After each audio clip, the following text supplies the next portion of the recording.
Pulso Latino es presentado por Discover it for yourself. Frisian Flag.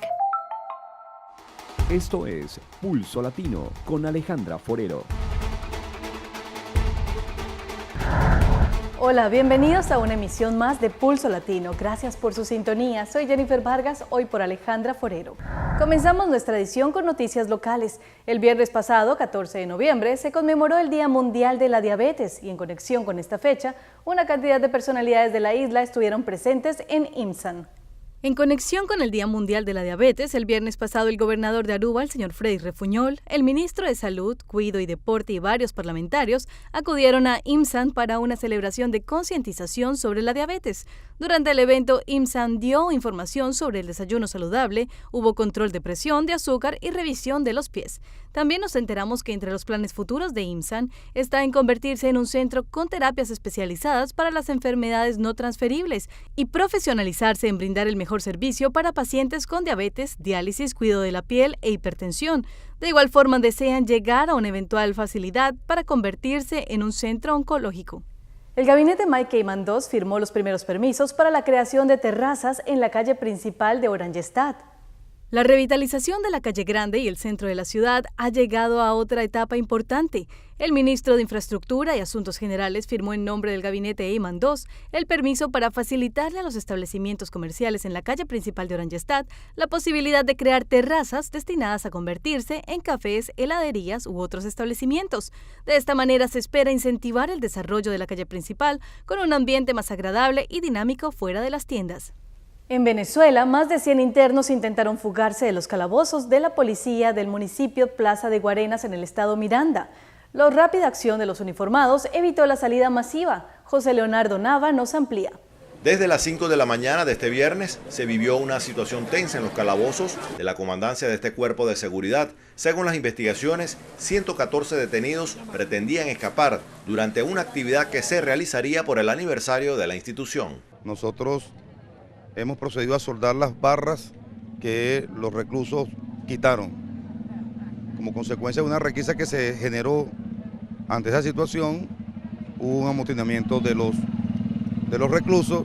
Durante la reyerta, 6 de los detenidos resultaron afectados con heridas leves como consecuencia de los gases lacrimógenos y el uso de perdigones. Familiares se concentraron a las afueras del organismo policial y denunciaron presunto abuso de autoridad. La comida cuando le da la gana de pasársela se la pasa, si no, no. Tienen 15 días que no le sacan la basura, están lidiando con gusanos dentro del calabozo. Necesitamos el llamado de Iris Valera porque ahí hay traslado, hay gente sentenciada y necesitas un traslado, más comodidad. Nos las tienen. Los heridos fueron trasladados a la medicatura forense para el reconocimiento médico que forma parte de las averiguaciones.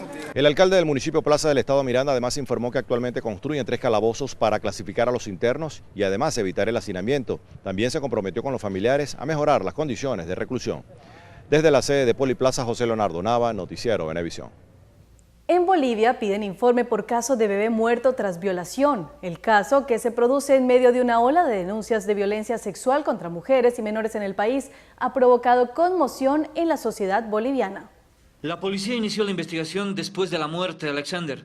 Se aprendió a 4 personas, 2 hombres y 2 mujeres. Se trasladó con fines investigativos a médicos del Hospital del Niño para que expliquen procedimientos médicos y sí se percataron de un presunto abuso antes de la muerte de Alexander. Pero el director nacional de la Fuerza Anticrimen guarda hermetismo. No informa sobre el avance de las investigaciones. El caso está en investigación. Desde ayer estamos trabajando y nosotros no podemos dar detalles pormenorizados del avance de la investigación, siendo así que no se ha establecido todavía la autoridad del hecho. Cualquier situación preliminar, apresurada que podamos dar, puede entorpecer la investigación. Mientras esto pasa, el niño fallecido aún no encuentra justicia, sin que nadie llore su muerte porque sus padres lo abandonaron y no se sabe nada de ellos. En Brasil, investigaciones en torno al escándalo de corrupción en la petrolera estatal Petrobras puede cambiar este país para siempre al poner fin a la cultura de la impunidad. Un día histórico en la lucha contra la corrupción en Brasil. La nueva fase de la operación Lava Jato de la Policía Federal arrestó a otro exdirector de Petrobras y 5 ejecutivos de algunas de las principales constructoras de este país.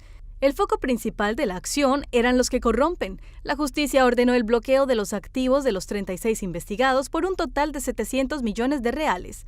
La presidenta de Brasil, Dilma Rousseff, dijo que las investigaciones en torno al escándalo de corrupción en la petrolera estatal Petrobras pueden cambiar al país para siempre al poner fin a la cultura de impunidad. Entre los detenidos se encuentran altos ejecutivos de una serie de grandes empresas de la construcción que tenían contratos con Petrobras. Sin embargo, algunos corresponsales opinan que Rousseff puede tener dificultades para distanciarse del escándalo, pues la mandataria presidió la Junta de Directores de Petrobras de 2003 a 2010. Y en una nota de salud, son muchas las personas que por falta de tiempo no se ejercitan, pero usted puede aprovechar cuando está en su trabajo y hacer algunos movimientos. Como nos dice Luz Nereida Vélez con Noti Salud, algunos minutos al día puede mantenerse libre de estrés y de espasmos. Para la mayoría de las personas que trabajan sentadas, o sea, cerca de 8 horas pegadas al teclado de su computadora, pueden comenzar a padecer de encogimiento, contracciones, nudos musculares, fatiga y dolor. La postura cambia. ¿Qué pasa? Estamos en la computadora, el teléfono. Si te das cuenta, todo esto afecta nuestras cervicales y sobre todo la manera de nosotros cómo movernos. Así que la postura correcta es fundamental. Por ello hay que aprender a sentarse con la espalda recta. Hoy vamos a demostrarle algunos ejercicios que podemos hacer sin equipo alguno ni gimnasio. Lo primero es aprender a estirarnos correctamente. Vas a agarrar la muñeca, en este caso de mi mano derecha, y alargas esa columna vertebral y estiras y lo sostienes por 10 segundos. Vuelves al medio y lo repites en 3 ocasiones. La ejecución debe ser de ambos lados. También las piernas deben estirarse, de esa manera evitamos la formación de coágulos. Puedes estirar las piernas, a la misma vez estamos estirando glúteos y piernas. Vas a poner tu mano contraria, vas a bajar y vas a sentir ese estiramiento completo hasta arriba y vuelves. Y con su silla puede hasta realizar sentadillas o squats, pero también los puede hacer pegados a la pared. Podemos hacer lo que el famoso squat pegados a la pared. Y ahí lo sostienen. Esto lo hacen hasta las modelos antes de moderar los traje baños. Realmente se paran a la pared y realmente estás aislando cuádriceps, hamstring y glúteo. Y ahí lo sostienes a ver cuánto lo puedes sostener. Mínimo, yo, como ustedes saben, 1 minuto. Y recuerde mantener la respiración. Otra de las cosas que usted puede hacer es que si hay escaleras en donde usted trabaja, bájelas y súbalas varias veces durante el día. Esto es un buen ejercicio cardiovascular, lo que le va a permitir mejorar su circulación, además de que fortalece las piernas. Está demostrado que el ejercicio no solo ayuda a tener un mejor desempeño laboral, sino también que prolonga la vida y previene enfermedades. Los casos de ébola en África han ido en aumento y debido a esto, doctores y militares han sido enviados como apoyo a la crisis. Algunos de estos doctores son un grupo de boricuas. Guillermo José Trinidad, nuestro corresponsal en Puerto Rico, los entrevistó en exclusiva y a continuación nos relata esta experiencia. Monrovia, capital de Liberia. Uno de los países más afectados por el brote actual del virus del ébola y donde se encuentran destacados cerca de 5.000 militares estadounidenses como parte de la operación para contener el virus. Entre ellos, Rafael Torres Cruz, un oficial del Servicio de Salud Pública de los Estados Unidos. La idea fue enseñarle al mundo que el Departamento de Salud de los Estados Unidos está tomando medidas para que todos los voluntarios que vienen a Liberia a ayudar en esta crisis tienen un sitio donde van a ser tratados y no van a ser olvidados. Ese es uno de los problemas que estábamos teniendo, donde muchos voluntarios estaban concernados en si venir o no, porque temían qué podía pasar en el caso que ellos quedaran infectados. La operación militar en Liberia le brinda atención médica a todo aquel que presente síntomas del mortal virus y sirve como apoyo a las distintas organizaciones médicas civiles que operan en la zona. Nosotros lo que estamos preparando es una unidad de 25 camas para atender los proveedores de salud que se han afectado por casos de ébola.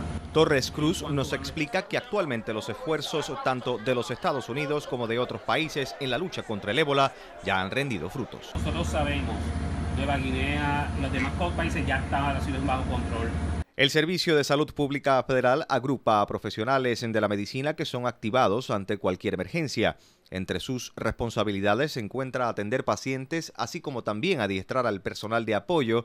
Y en cuanto al rol de los 4.000 efectivos que serán enviados próximamente a Liberia, el teniente Burgos dijo lo siguiente. Actualmente nos están proveyendo support a nivel de seguridad support a nivel de cualquier facilidad que tenga que ser construida, logística, y estamos trabajando con ellos mano a mano. Hasta la fecha, el virus del ébola ha cobrado la vida de más de 5.000 personas entre los países más afectados, que incluyen Nueva Guinea, Liberia y Sierra Leona. Y ayer fue la llegada majestuosa de Sinterklaas y sus ayudantes a la isla de Aruba, y nuestros chiquitines fueron los que más disfrutaron. Después de mucha preparación para coordinar la llegada de Sinterklaas a la isla, la comisión organizadora recibió ayuda de varios comerciantes para así crear las bolsitas con dulces que se les repartieron a los niños en la llegada. Sinterklaas llegó al puerto de Paardenwijstraat en compañía de su suerte Piches, donde recibieron la bienvenida directamente del ministro de Cultura, el señor Otmar Oduber. De allí salieron para el Linear Park en la Plaza Cultural. Como es costumbre, los padres y los niños disfrutaron mucho de la caravana y del día familiar. También cabe resaltar que todos los chiquitines recibieron dulces como recompensa a su buen comportamiento durante todo el año.